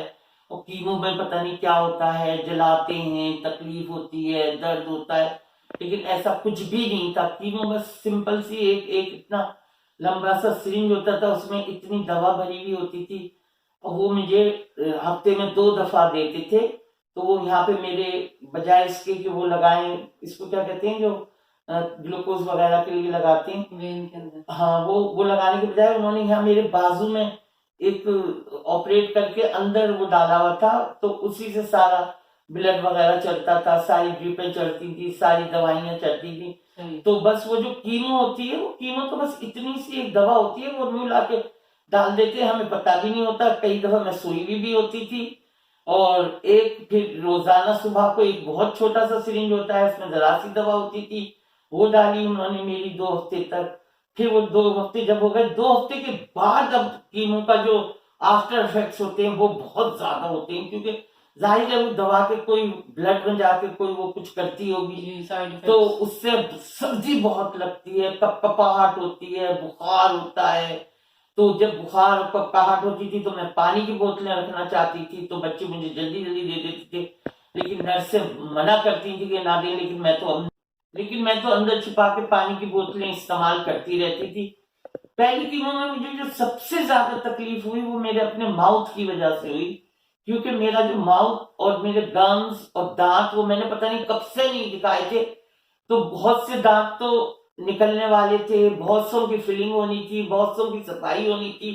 तो मेरे क्योंकि दांत और दाग बहुत गंदे हुए थे, तो उसने मेरे मुंह में अल्सर पैदा कर दिया था, और अल्सर इतना सीवियर था कि मैं ना पानी निकल सकती थी, ना दवा खा सकती थी। पहले कोई एनेस्थीसिया का एक स्प्रे होता है, वो मुंह में स्प्रे करती थी तो वो सारा मुंह सुन होता था, फिर मैं दवा गोलियां खाना वाना खाती थी। खैर ये तकलीफ भी इतनी ज्यादा, चलो मैं मानती हूँ, नहीं थी। उससे ज्यादा क्या हुआ, वो एक दर्द की कोई दवा देते हैं, वो 2-2 घंटे बाद लेनी होती है, तो वो 2-2 घंटे बाद मुझे आके मुंह में डालते थे, या पता नहीं यहाँ डालते थे, वो मैं लेती थी। उसके आफ्टर इफेक्ट्स ये होते हैं कि आपको कॉन्स्टिपेशन हो जाता है। तो मैं कॉन्स्टिपेशन का हॉस्पिटल वालों को बहुत कहती रही, लेकिन उन्होंने कहा हम आपको बाहर की कोई चीज नहीं दे सकते, ना एनिमा, ना सपोजिटरी, कुछ भी नहीं दे सकते, क्योंकि इससे कैंसर।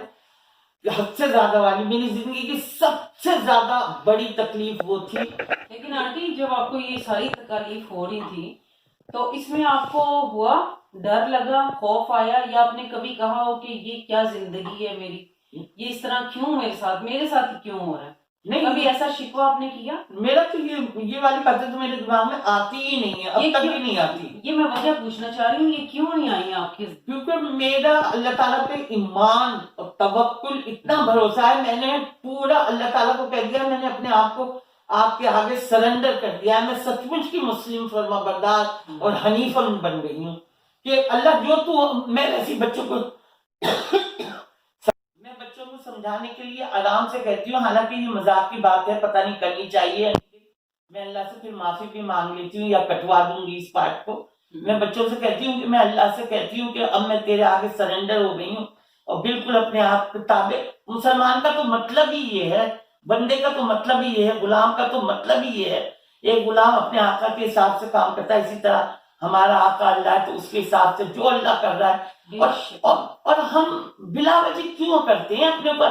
हम कर क्या सकते हैं? हमारे बस में तो इतना भी नहीं कि हम अपना एक कोरा भी हिला दें, या एक जो खाने पे हमारी मक्खी बैठ जाती है हम उसको उड़ा दें, या जो मक्खी हमारे खाने से कुछ चीज रह गई है उससे वो छीन लें। ये तो क्योंकि मेरा तवक्कुल अल्लाह ताला के ऊपर इतना ज्यादा इत्तेकाद था और भरोसा था। अल्लाह ताला कहता है अगर मैंने कोई मर्ज दिया है तो उसको उसकी दवा भी पैदा की है। जिस अल्लाह ने मुझे इस मुसीबत में डाला है, या मैंने तो मुसीबत समझी नहीं, मैंने तो इसको एक अपने लिए इनाम समझा है कि अल्लाह ताला इस बहाने मुझे याद करा रहा है जब मैं कमरे में अकेली होती थी हॉस्पिटल में, सारी सारी रात जागती भी होती थी, तो मैं कहती थी अल्लाह ताला मैं बस अब ऐसे हूँ जैसे अय्यूब अलैहिस्सलाम थे, और वो कहते थे कि या अल्लाह अब तो मुझसे मेरी सल्तनत, सारे जानवर, बीवी, बच्चे, खानदान सब छुप गया, अब तो बस मैं हूँ, अब तू है, बस मैं तेरी इबादत करूंगा। तो ऐसे ही मैं अल्लाह ताला से कहती थी या अल्लाह अब बस तू है और मैं हूँ, अब तू जो कुछ, मैं बच्चों को समझाने के लिए कहती हूँ कि मैं अल्लाह ताला से कहती हूँ कि ये मैंने तेरे आगे सरेंडर कर दिया, अब तू मेरा कबाब बना ले, कटलीस बना ले, कोफ्ते बना ले, जो दिल चाहे बना ले। यानी अल्लाह जिस हाल में भी रखे, राजी बराजा रहे, राजी बराजा, और अल्लाह ताला की खुशनुदी और रजा हासिल करे। 2 मिनट हो गए जी, यही पसंद है अल्लाह को, और यही वजह है आपका जो अल्लाह पे तवक्कुल इतना मजबूत है, क्योंकि आपकी बचपन से ट्रेनिंग भी कुछ उस तरह हुई, आप बहुत मजबूत, अल्लाह ताला ने आपको, वाकई ये अल्लाह के चुने हुए बंदे होते हैं, अल्लाह ताला सब पे ये इनाम नहीं करते, लेकिन कुछ इंसान को भी हिम्मत जुटानी पड़ती है, अल्लाह पे तवक्कुल करना पड़ता है, ये बात फैक्ट है। तो यही वजह है कि आपको ये बीमारी नहीं लगी उस तरह। ठीक है, नो डाउट तकलीफ तो आपने झेली, हुई आपको तकलीफ, लेकिन इस कदर एक्स्ट्रा ऑर्डिनरी जो साबित कदमी आपने दिखाई माशाल्लाह, वो बहुत काबिल दीद है। और हमारा मकसद ये बताने का ये नहीं कि हम किसी की वाह लें या इसको नुमाइश करें, ये एक मोटिवेशनल, क्योंकि ऐसी बातें मोमिनों के लिए, स्पेशली मुसलमानों के लिए, सबके लिए बहुत जरूरी हैं, मुस्लिम नॉन मुस्लिम सबके लिए, कि जिंदगी को गुजारने के कुछ कायदे होते हैं, लेकिन उन कायदों को इतदाल से, हिम्मत से लेके चलना, ये बड़ी बात होती है। तो उसी को लेके आंटी चली माशाल्लाह, और उन्होंने इस कदर साबित कदमी से जो है इसका मुकाबला किया अपनी बीमारी का, और माशाल्लाह इन्होंने आगे बताएंगी ये कि बीमारी इनकी माशाल्लाह ऐसे पता ही नहीं लगा कि किस तरह ये इन्होंने वो टाइम गुजारा, और वो ख़त्म होगी बीमारी माशाल्लाह। माशाल्लाह शी इज़ नाउ रिकवर्ड, और बिल्कुल ठीक है वो, अल्हम्दुलिल्लाह सेहत याब है माशाल्लाह।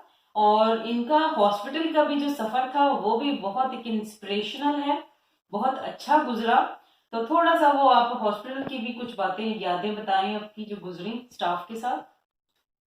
जी। तो मैं अब आपको आगे ये बता रही हूँ कि हॉस्पिटल में भी मैंने अपना सारा वक्त बहुत ही आज़ीम, इंकिसारी और सब्र तहम्मुल और दीन की तबलीग के लिए गुजारा, क्योंकि हमारी उस्तादा ने बताया क्या था कि सबसे अच्छी तबलीग जो होती है वो हॉस्पिटल में होती है, क्योंकि लोगों के दिल दुखे हुए होते हैं, परेशान होते हैं, बीमार होते हैं, तो वो आपकी बात को गौर से सुन रहे होते हैं। तो मेरे कमरे में आने वाली सारी नर्सों से मैं हर वक्त अपने दीन की और उसकी बातें करती थी। बल्कि एक पाकिस्तानी तो नर्स ऐसी थी कि वो थी तो पाकिस्तानी, लेकिन उसको बिल्कुल नमाज वगैरह पढ़नी नहीं आती थी, तो फिर मैंने उसे रफ्ता रफ्ता रफ्ता रफ्ता सारी नमाज वगैरह, अच्छा, तो फिर मैं उसको नर्स को फिर मैंने पूरी नमाज वगैरह सिखाई। फिर मैंने क्या शुरू किया कि सारे इंग्लिश में लीफलेट मंगाती थी, इसके दुआए शफा के कार्ड मंगाती थी इंग्लिश में, वो सारे मैंने इंग्लिश लोगों को, डॉक्टरों को, नर्सों को, सबको बहुत, और जो क्लीनिंग स्टाफ होता है उन सबको दिए, और बार बार मैं मंगाती रही और देती रही, और उस पर तबलीग उनको करती रही। और फिर पूरे वक्त मैं भी अपने कमरे में होती थी तो सूर्य रहमान सुनती रहती थी, और 3 दफा सुबह दोपहर शाम पे पानी का फूंक के पीती थी, अल्लाह अल्लाह अल्लाह कह के। और भी ये जो दुआ शफा की दुआएं ये भी सुनती रहती थी। उस जमाने में मुझे यूट्यूब भी लगाना आ गया था, तो अल्लामा इकबाल का सारा कलाम भी सुनती रहती थी। मैं अपना क्लास का काम भी करती रहती थी, असाइनमेंट मिली थी सुबह उठ के, जब मैं तरोताजा होती थी तो सबसे पहले मैं असाइनमेंट के सवाल वगैरह करती थी। कुरान मजीद का तर्जुमा याद करना, कुरान का तर्जुमा और तफसीर तो मुझे इसलिए याद हो गई कि 40 महीने में विमल्टन गई, तो आधा सिपारा जाते में, आधा सिपारा आते में पढ़ती थी, तो उससे मुझे बहुत प्रैक्टिस हो गई माशाल्लाह। और बस, और मैं तो, क्योंकि मैं इस बात पे भरोसा नहीं करती हिंदू मुस्लिम सिख ईसाई कोई फर्स्ट चीज है, सब अल्लाह ताला की बनाई हुई मखलूक है, सबको अपने अपने दीन पे चलने का हक हासिल है, हमें किसी को कुछ नहीं कहना चाहिए। मैं तो वहां पे गोरों के साथ भी इतना अच्छा उसने सलूक करती थी कि वो लोग भी इस बात को अप्रिशिएट करते थे कि मुसलमानों को इतना बदनाम किया जाता है, और मुसलमान तो होते ऐसे हैं, उसका तो असल मतलब क्या है। ज्यादातर तो मैं ये कोशिश करती थी कि मैं सबको पहले तो मुस्लिम और इस्लाम और मुसलमान का मतलब बताऊं ना। मैं उनको सारा रूट वर्ड बताती थी, फिर उसके मीनिंग बताती थी, फिर उसका बताती थी, फिर नबी सल्लल्लाहु अलैहि वसल्लम के सारे वाक़या। तो मैं बस अब क्योंकि नमाज का भी टाइम हो रहा है, तो मैं अपनी बात को ख़त्म करती हूँ और मैं आपको बस सिर्फ अल्टीमेटली ये बताना चाहती हूँ कि अगर इंसान हिम्मत हौसला रखे और अल्लाह ताला की मेहरबानी फजल और रहमत उसके ऊपर हो और अल्लाह ताला पे भरोसा तवक्कुल और बिल्कुल अल्लाह ताला के सुपुर्द कर दे। देखिए हम लोग बेवकूफ़ हैं जो हम समझते हैं कि हम कुछ कर सकते हैं, हम तो कुछ कर ही नहीं सकते। जब हम कुछ नहीं कर सकते तो क्यों ना हम अल्लाह के हवाले कर दें। अल्लाह ताला तो बार बार खुद बंदे से पूछ रहा है, अलैहिस्सलाहु बिकाफिन अब्दहु, क्या अल्लाह काफी नहीं है तुम्हारे लिए? वो फविजुल अमरी इल्लाह इन्नल्लाह बसीरुम बिल इबाद, कि अपना सारा मामला अल्लाह ताला के सुपुर्द कर दो, अल्लाह ताला बेहतर देखने जानने वाला है। ये जो हम पीर फकीर और कहाँ जाते रहते हैं, सिर्फ अल्लाह से मांगे, जो कहना है अल्लाह से। जैसी कोई परेशानी मुश्किल आए, 2 नफिल पढ़ें हाजात के, और उसके हाजात को अब आप ये ना समझे कोई कॉम्प्लिकेटेड चीज है। अल्लाह वो कह के सिंपल नफिल पढ़ें और अल्लाह ताला से कहें, या अल्लाह मैं तेरी ही इबादत करती हूँ, तुझी से मदद मांगती हूँ, तेरे सिवा मेरा कोई मामूद नहीं, और बस अल्लाह ताला की इताअत फरमा बरदारी, जैसे अल्लाह ताला ने कहा है कुरान और सुन्नत के मुताबिक जिंदगी गुजारने की कोशिश करें। इतनी आसान हो जाएगी जिंदगी। लोग ये समझते हैं कि हम कुरान पढ़ेंगे, तर्जुमा पढ़ेंगे, तफसीर पढ़ेंगे तो हमारी जिंदगी कॉम्प्लिकेटेड हो जाएगी, हम ये नहीं कर सकते, हम वो नहीं कर सकते। हम सब कुछ बआसानी कर सकते हैं। अल्लाह ताला ने किसी चीज को मना नहीं। और क्योंकि कुरान जो है शिफा है हमारे लिए, इसमें हर चीज का इलाज मौजूद है। और मैं आपको अपनी जिंदगी के प्रैक्टिकली तजर्बे बनाती हूँ। मैं इस्लामियात की टीचर थी, सारी जिंदगी ये पढ़ाती रही, कुरान ज़ाब्ता हयात है, अल्लाह ये लिखवाती रही, लेकिन अभी तक जब तक कुरान का मतलब तर्जुमा तफसीर नहीं समझी थी, ये नहीं पता चला था ये क्या चीज है।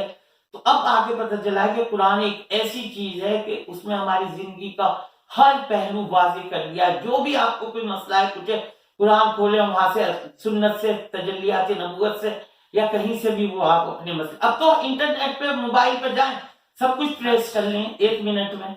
बिल्कुल, तो कोई ऐसा मसला नहीं है। मैं आपको अपनी जिंदगी को आसान बनाने के लिए बस 2-3 बातें बता रही हूँ कि आप तो हर वक्त अल्हम्दुलिल्लाह कहते हैं, अल्हम्दुलिल्लाह अल्हम्दुलिल्लाह। जैसे मैं आपसे कहती रहूं शुक्रिया शुक्रिया शुक्रिया, thank you Rizwana, thank you Rizwana, thank you Rizwana, तो आप पूछेंगे क्या बात है, क्यों आप इतनी थैंक यू, कोई काम है, कोई मसला है, कोई प्रॉब्लम है, लाए हम कर। इसी तरह से जब हम अल्लाह ताला का बहुत अल्हम्दु करते हैं तो अल्लाह ताला हमारी तरफ रुजू हो जाता है, वो हमारी सारी परेशानी मुश्किलें दूर करता है, दुआएं सुनता है। और एक कहते रहे अस्तगफिरुल्लाह अस्तगफिरुल्लाह, या अल्लाह तो हमारे सारे गुनाहों को माफ कर दे, माफ कर दे, माफ कर दे। तो अल्लाह ताला हमारे रोज के डेली के रोजाना के हर वक्त से हमसे छोटे छोटे गुनाह होते रहते जो हमें पता भी नहीं चलते। फिर उसके बाद आप 2 लफ्ज और सीख ले, फाफू। फाफू का मतलब है माफ करना। वो तो सिंपल, मेरी और आपकी कोई गलती हुई, हमने माफ कर दिया, सॉरी सॉरी सॉरी। एक होता है फसफहू, कि जब किसी ने आपके साथ कितनी भी ज्यादती की है, कितनी भी बुरा किया है, कितना भी, आप उसको पता भी ना लगने दें कि आपने उसको माफ कर दिया है, दरगुजर कर दिया है। आप उसके साथ इतना अच्छा सलूक करें कि वो ये कहने पे मजबूर हो जाएगा, पहले तो आपा, मैं आपको आपा कहती थी, अब तो मैं आपको माँ समझती हूँ। तो उससे आपकी जिंदगी खुद आसान हो जाएगी। बहुत खूब, बहुत। और दूसरी ये, हम दूसरे के साथ अच्छाई करें, जो अच्छाई हम दूसरे के साथ करेंगे वो हमारे अपने लिए होगी। हम ये समझते हैं हम किसी को साथ अच्छाई कर रहे हैं, हम वो किसी के लिए नहीं कर रहे होते, वो हम अपने लिए कर रहे होते हैं। बस इससे ही बस जिंदगी आसान हो जाएगी। बिल्कुल, मैं और आपका बहुत शुक्रिया अदा करूंगी कि आपने इतना टाइम निकाला। अल्हम्दुलिल्लाह, माशाल्लाह, बहुत शुक्रिया, जज़ाकल्लाह खैर। और मुझे मौका दिया कि मैं आपकी बहुत कीमती जो बातें थी, सुनहरी बातें, वो अपने व्यूवर्स तक पहुंचाऊं, ताकि ये बातें, हो सकता है किसी के, ये आपके लिए सदका जारिया बन जाए, कोई इससे सुने और अपनी जिंदगी को संवार ले, दुरुस्त कर ले। ये इससे बड़ी कोई बात नहीं। तो बहुत शुक्रिया। उम्मीद करती हूँ आपको मेरी आज की वीडियो बहुत अच्छी लगी होगी।